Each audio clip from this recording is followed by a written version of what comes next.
C'est la suite et la troisième partie des Sartois du Web, toujours en simultané sur Twitch. Vous pouvez poser toutes les questions que vous voulez à mes différents invités en plateau. Pas d'alternance pour le moment, mais pas grave, on va faire le tour du monde avec un nouveau Sartois du bout du monde. C'est Florian. Bonsoir Florian, comment ça va? Ça va très bien. Et toi, la Ça va forme? très bien, on va voyager avec toi par vidéo, par photo. Donc toi, tu as fait plein de pays différents, tu as bougé, tu as fait un trek de plus de 600 km dans les Alpes. C'est ça. C'est ça. Tu étais au Canada, Oui, en Albanie, Maroc aussi. exactement. C'est pas mal. Alors, Chouette. cette fibre de voyager de cette façon-là, c'est venu comment? Et moi, je pense que depuis déjà tout petit, je rêvais des grands espaces sauvages, de la connexion avec la nature, Ouais. puis cet esprit d'aventure. Je pense que ça passait par les films que j'ai pu voir dans ma jeunesse, comme Le Dernier Trappeur de Nicolas Vanier en Alaska, puis ces bouquins sur ces expéditions en chien de traîneau. Donc forcément, ça crée une sorte d'imaginaire où on a envie de, par la suite, adulte, de rendre hommage un peu à ces rêves d'enfant que j'avais et que j'ai encore. Parce que tu étais jeune quand le film est sorti, c'est quoi? C'est milieu Oui. d'année 2000, hein, c'est ça? 2004, je pense. Ouais, donc c'est ça a fait une sorte de déclic en toi. Tu t'es dit, tiens, je veux essayer, tester. Exactement, ouais, c'est forcément quand on regarde déjà ce genre de film, ce genre de bouquin, ça donne envie, ouais. Ça fait un peu tilt. Ouais, c'est ça, ouais. Alors, deux questions en une. Quel a été le premier voyage que tu as fait? Mhm. Et d'abord, le premier voyage, t'es où? Alors le premier voyage, c'est quand j'avais 17 ou 18 ans. C'était avec un ami, on est parti en canot, descendre la Loire en canot Ok. sur 400 km, une dizaine de jours. Donc c'est vraiment cette aventure qui m'a donné un peu la piqûre de l'aventure. Voilà, l'addiction à l'aventure. Il y a pire comme addiction, hein. Exactement, ouais. Il y a pire. Et qu'est-ce que tu as ressenti à ce moment-là? La première fois que tu as fait ce voyage, ces 400 km, tu t'es senti comment à ce moment-là? Libre, Oui. ouais. Vraiment une grande sensation de liberté et profondément épanoui et vivant dans ce moment-là. Et les pays que tu choisis, que tu vas faire, ça se passe comment? Tu dis, bah tiens, là, j'irai bien ici, j'irai bien là. C'est réfléchi. Comment ça se passe pour la sélection de ces différents pays, de ces continents? Je regarde un peu sur Internet, Ouais. les paysages qu'il peut y avoir et ouais, quand tu regardes des images, etc., tu te dis, ça Et peut être pourquoi pas pas? mal. Pourquoi pas, et pourquoi pas y aller, ouais. Pourquoi pas? Donc, Explorer un peu ces contrées. aventurier, tu fais aussi des films, réalisateur. Tu as fait le festival il y a une semaine à changer les Globetrotters. Oui, c'est ça, oui. Il y a 2 semaines. Il y a 2 semaines. Juste avant qu'on parle de tout ça, de l'aspect vidéo aussi, parce que tu réalises, on va regarder un mix de plusieurs de tes vidéos qu'on trouve sur YouTube. On va voyager en moins de 2 minutes. Regardez.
Envie de bouger là, en voyant ces Envie de images. partir, Qu'est-ce que là tu ressens en voyant ces images, de ces vidéos que tu as pu faire? Bah, ça me fait du bien. Ouais. Ça me fait du bien, ouais. Il y a plein de souvenirs qui remontent. Qui doivent remonter, C'est ça, ouais. Ça me donne envie de repartir, là, du coup. Est-ce qu'il y a des projets de repartir tout de suite? Il y en a, oui, il y en a, oui. Ok. Ouais. On en reparlera, si tu veux, à la fin de, Pas de souci. de l'interview. Comment on se prépare? Par exemple, là, tu as fait un trek de plus de 600 bornes dans les Alpes.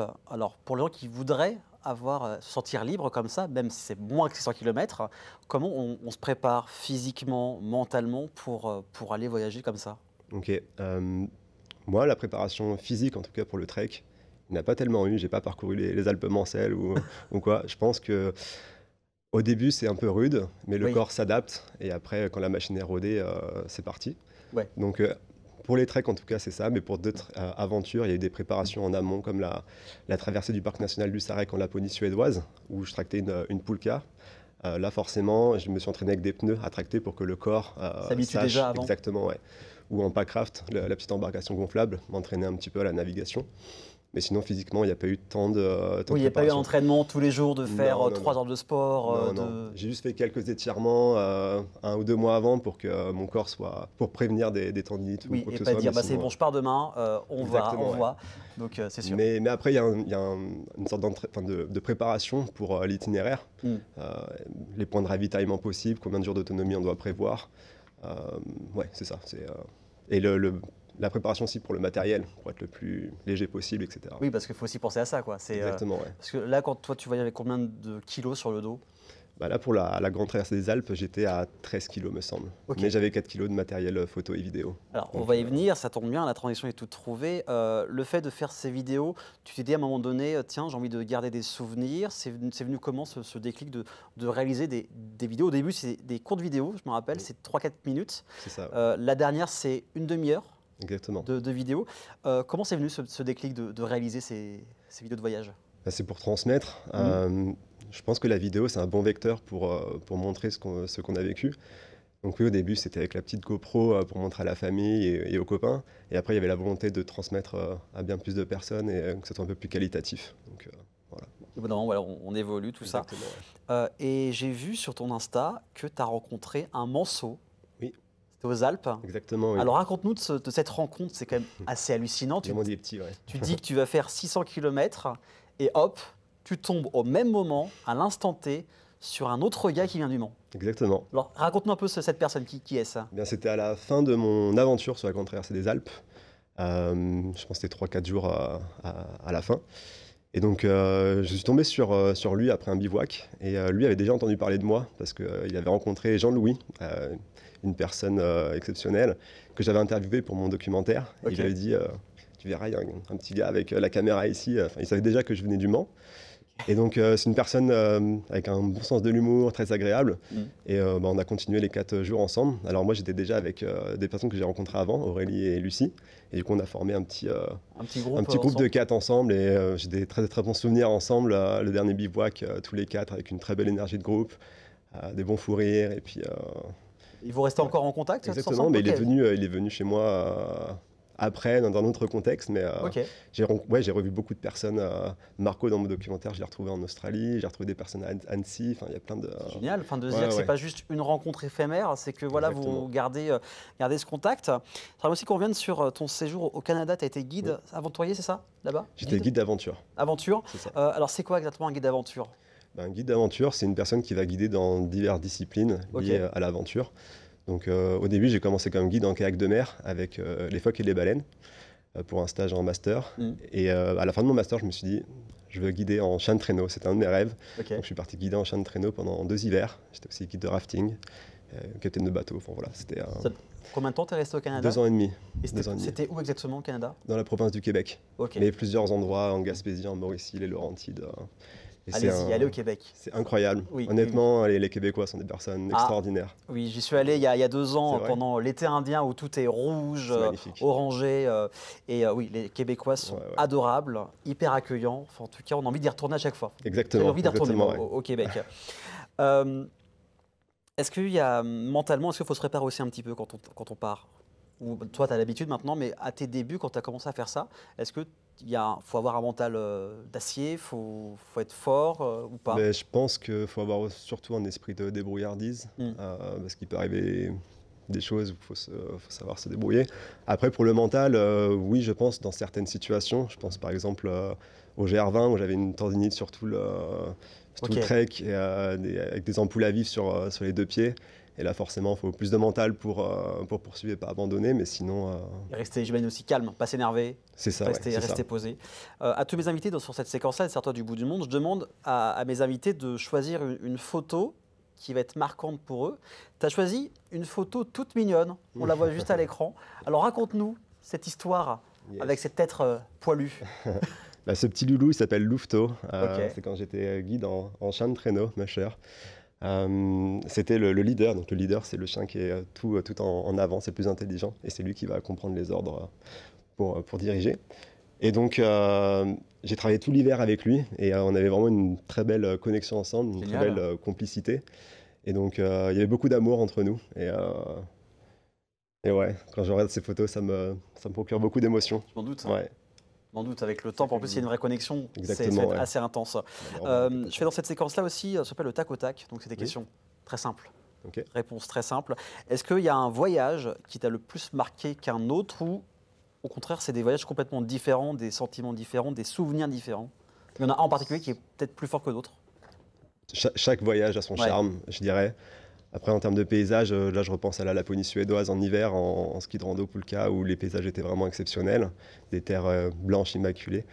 Après, en termes de rencontres humaines, je dirais le Maroc, le Haut Atlas marocain en trek, où là, j'ai rencontré vraiment des personnes extraordinaires et très, très accueillants. Ouais, Ça c'est le principal. ouais, c'est ça. Des Les rencontres échanges. sont vraiment le charme.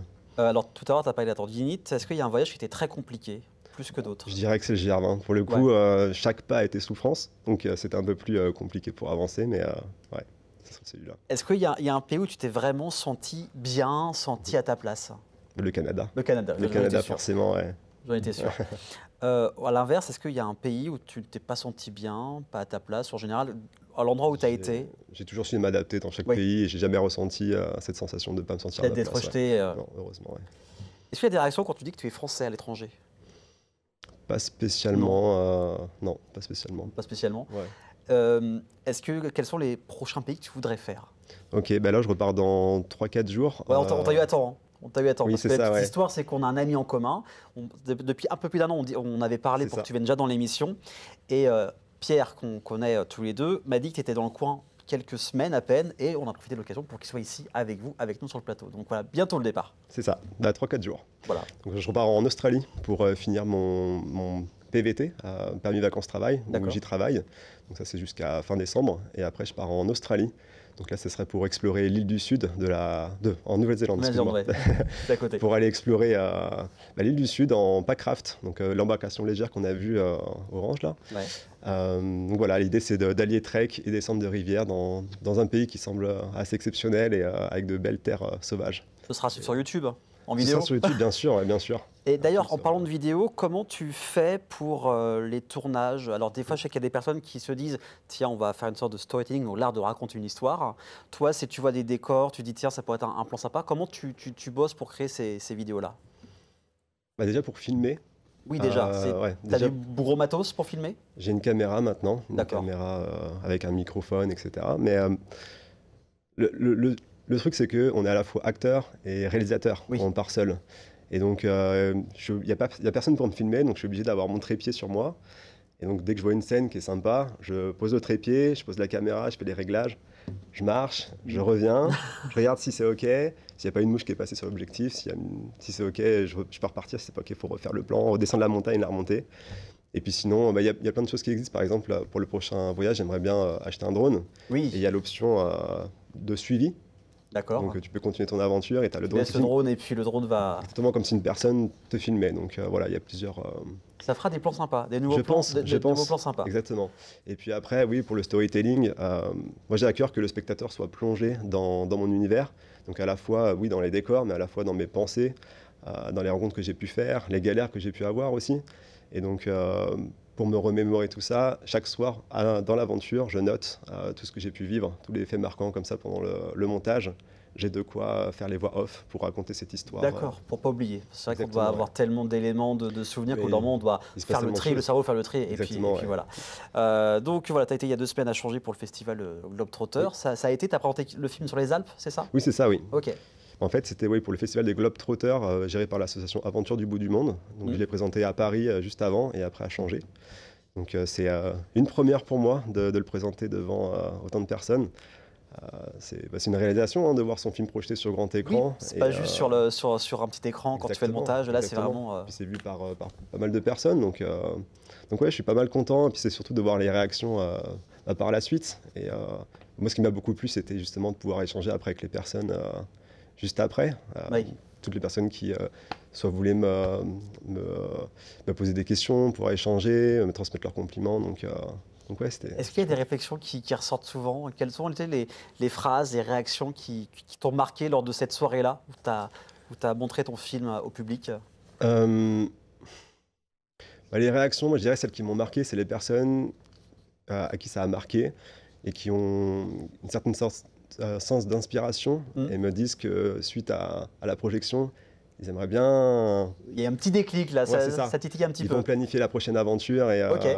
et si je peux en inspirer certains, C'est c'est le but en au fait, moins une ouais. personne, ça fait toujours C'est plaisir ça, ouais, de c'est ça. transmettre. C'est Donc tout je est gagné. rappelle, tu es sur Instagram, sur YouTube, on peut trouver Exactement, des exactement. photos, des vidéos, le film sur les Alpes que vous pouvez découvrir, qui dure une petite demi-heure. Merci en tout cas d'être Mais de venu. rien, Ça merci fait de un m'avoir plaisir de invité. voyager le temps d'un instant avec toi. J'espère que vous avez apprécié aussi ce voyage avec ce Sartois du bout du monde. Dans un instant, on va aller bruncher pour se préparer pour dimanche avec le brunch de la rue Docteur Leroy avec l'association Bienvenue chez les Leroy. Mais ça, c'est après la pub. Alors, à tout de suite.